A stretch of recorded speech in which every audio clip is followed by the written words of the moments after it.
अनेक विश्वास, अनेक संबंध, अनेक चिंतन व्यक्तिगत जीवन में संभवतः दिखाई देते हैं। हम जब भी बैठते हैं तो हमारे अनेक विश्वास, अनेक संबंध और अनेक चिंतन जो हमारा पर्सनल जीवन है उसमें दिखाई देते हैं। यदि जीवन में किसी प्रकार का चिंतन न होता, किसी प्रकार का विश्वास न होता और किसी से संबंध न होता तो संभवतः ये प्रश्न ही नहीं होता कि स्मृति कैसे जागृत हो। हमारा मूल प्रश्न है कि हमें याद कैसे आए, स्मृति कैसे आवे। इसलिए नहीं आती। ये तीन बाधाएं हैं, अनेक विश्वास, अनेक संबंध और अनेक चिंतन दिखाई देते हैं हम लोगों को। किसी से संबंध ना होता तो संभवतः यह प्रश्न नहीं होता। हमारा किसी से संबंध ना होता तो उसकी हमें याद ही ना आती।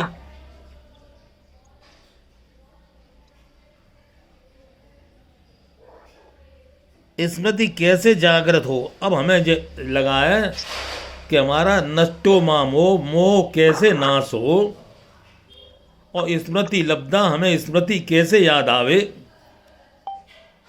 तो उसका कारण बता दिया कि हमारे जीवन में अनेक संबंध, अनेक विश्वास, अनेक चिंतन हैं।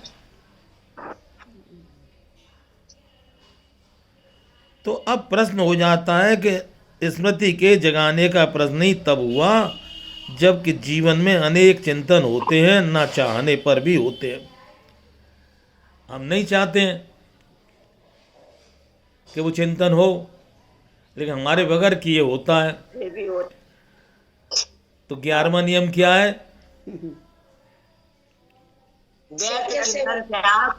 तथा वर्तमान के सदुपयोग द्वारा भविष्य को उज्जवल बनाना। हम चाहते तो ये कि व्यर्थ चिंतन ना हो, और तरीका बताया, यदि वर्तमान का सदुपयोग करोगे तो व्यर्थ चिंतन नहीं होगा,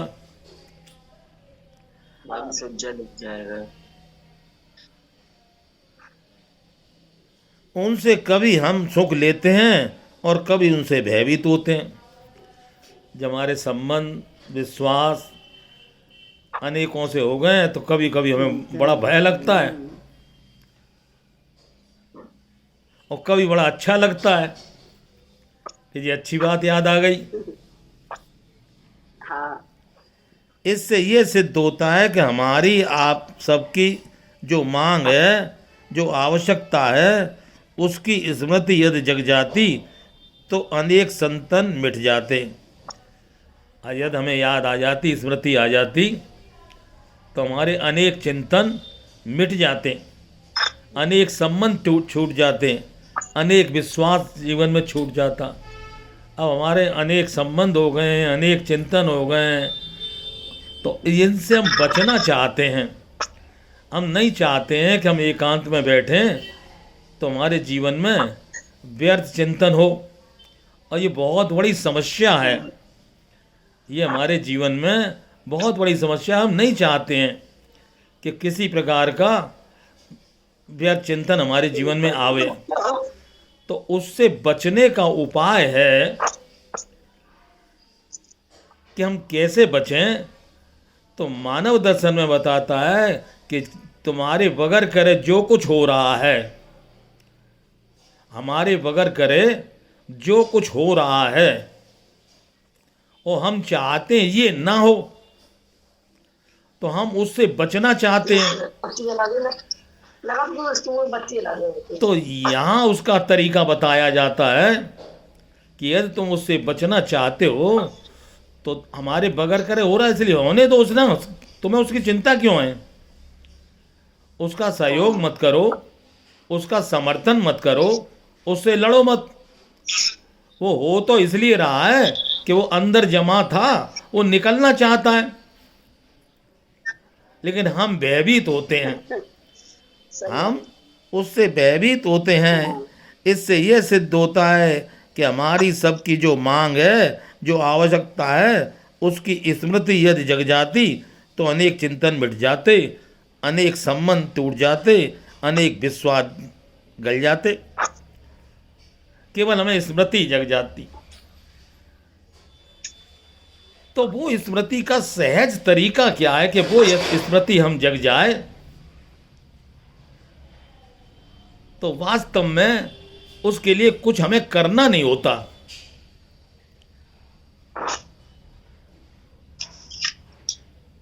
हमें जो भी गुरु मिलता है, कोई भी मिलता है, वो हमें करने की विधि बताता है कि ये करो, ये करो, ये करो।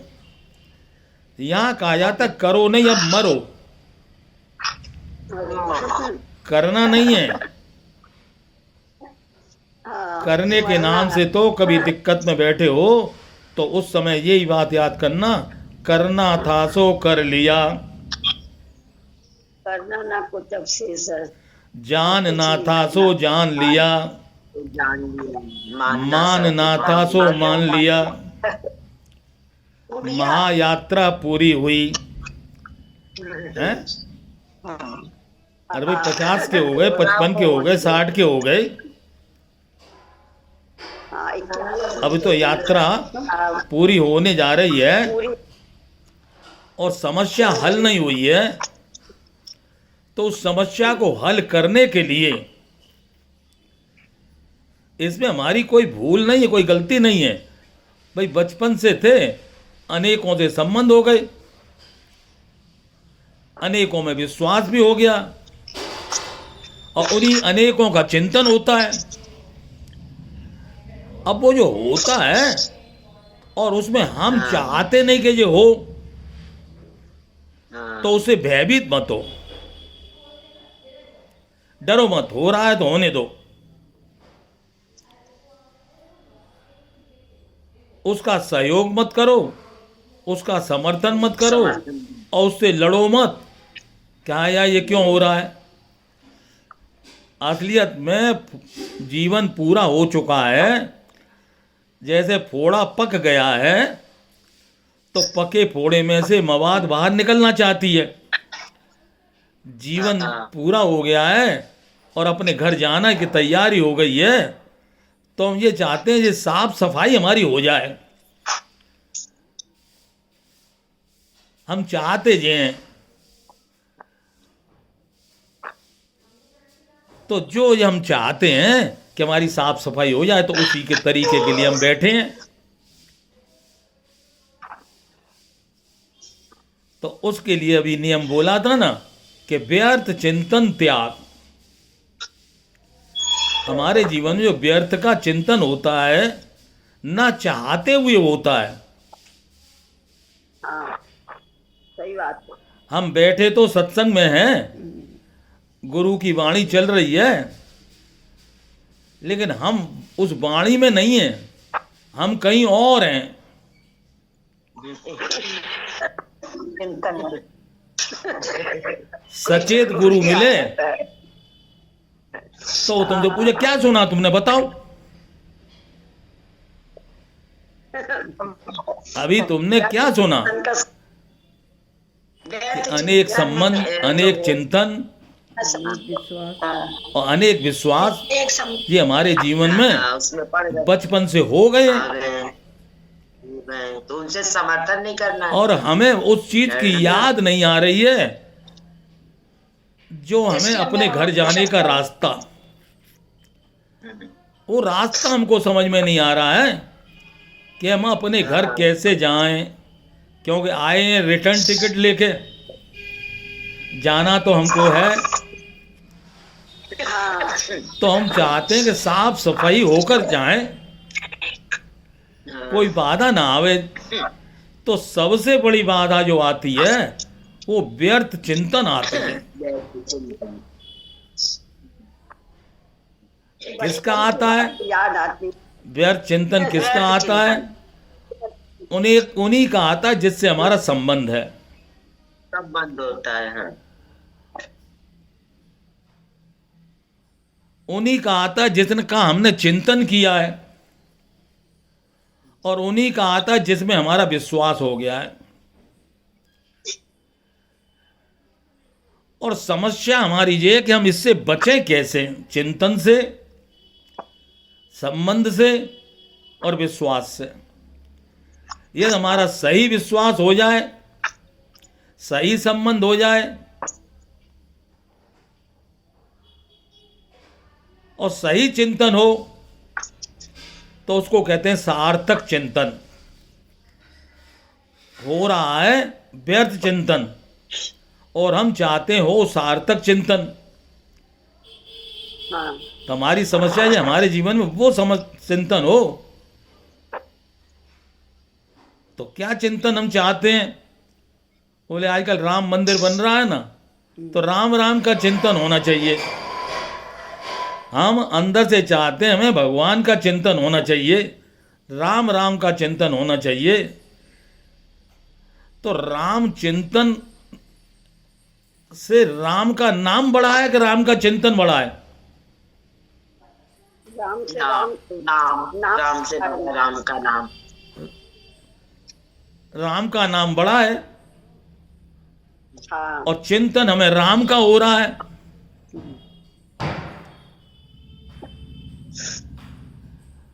तो ये जो चीज का जो चिंतन हो रहा है, राम का चिंतन हो रहा है, तो राम का निवास स्थान पहचान करो, राम रहते कहाँ हैं। अब तुम हनुमान जी तो हो नहीं जो सीना फाड़ के दिखा दो कि हमारे हृदय में रहते हैं। जहाँ गए गुरु तो जरूर बता देगा, गुरु तुम्हें बता देगा कि तुम्हारा परमात्मा तुम्हारे पास है। तुम जिस परमात्मा के लिए परेशान हो वो तुम्हारे पास है, और जैसे तुम्हारे पास है ऐसे सामने वाले के पास भी है। और क्या। तो हमारे सबके दिलों में बैठा सबके है। हृदय में वही परमात्मा निवास करता है, अपने में भी, सामने तुम्हारे वाले में को भी, और सब जिस दिन हम सर्व में पहुंच जाएंगे कि केवल भगवान ही भगवान है, परमात्मा ही परमात्मा है, राम ही राम है, तो इसलिए राम ही राम है, राम रमा पड़ा है। अब हम चाहते हैं उसकी पहचान तो हो, हमें राम की पहचान तो हमें कैसे पता हमारे पास है भी कि नहीं। राम रमापत करदन लेऊ और खेचऊ चाप मिटे संदेऊ। परशुराम ने कहा भैया मैंने तो इस राम के चक्कर में न जाने कितने क्षत्रियों को मार डाला, लेकिन मेरा संदेह नहीं मिटा, यदि वास्तव में तुम क्षत्रिय हो तो ये शिव जी का धनुष है, इसकी प्रत्यंचा चढ़ा दो तो मेरा संदेह मिट जाएगा। अब भाई उनका संदेह तो मिट जाएगा, लेकिन हमें हमारा संदेह मिटाना है। कथाओं में दूसरों की बात होती है, जब हम कथा सुनाने बैठते हैं तो हमारी अपनी कथा नहीं होती है, दूसरों की कथा होती है, और हमें हमारी व्यथा है। हम परेशान काहे से हैं, कथाओं से कि व्यथा से? हम काय बात से दुखी हैं, काय बात की व्यथा है? तो व्यथा यही है कि अनेक संबंध, अनेक चिंतन और अनेक विश्वास, इन्होंने हमें अनेक से जोड़ दिया है। और गुरु यदि हमें मिलेगा तो हमें एक से जोड़ देगा। ये सब भगवान हैं, जिनके चिंतन हो रहे हैं ये भी भगवान ही हैं, लेकिन ये भगवान ऐसे हैं कि अनेकों के चिंतन कराते हैं। गुरु कहता है तुम एक का चिंतन करो, अनेक चिंतन से हरि ने आपन रूप छिपायो, गुरु दीपक ले मोय दिखायो, बंदव गुरुपद बारंबारा, जास कृपा जइये भव पारा। हम अनेकता से एकता में आना चाहते हैं। क्यों? एकता में बड़ा आनंद है, एकता में बहुत आनंद है। ऐसे ही हमारे घर में, परिवार में पति पत्नी है, इन दोनों में एकता हो जाए तो आनंद है, कि इनका झगड़ा होता है तो आनंद है? दोनों आनंद दो एक हो जाएं और एक दो हो जाएं तो देखो ज्ञान में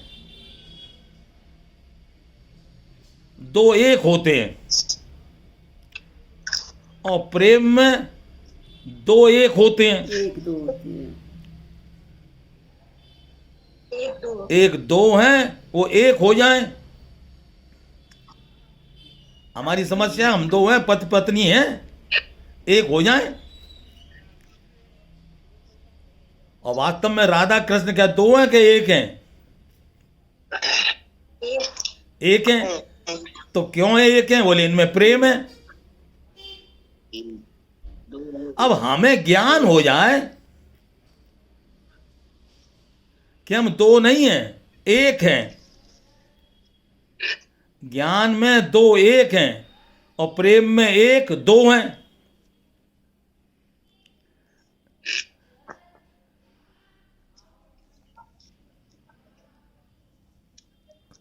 सुधा बहरीवाल जरा टेढ़ी खीर है। सब सत्संग में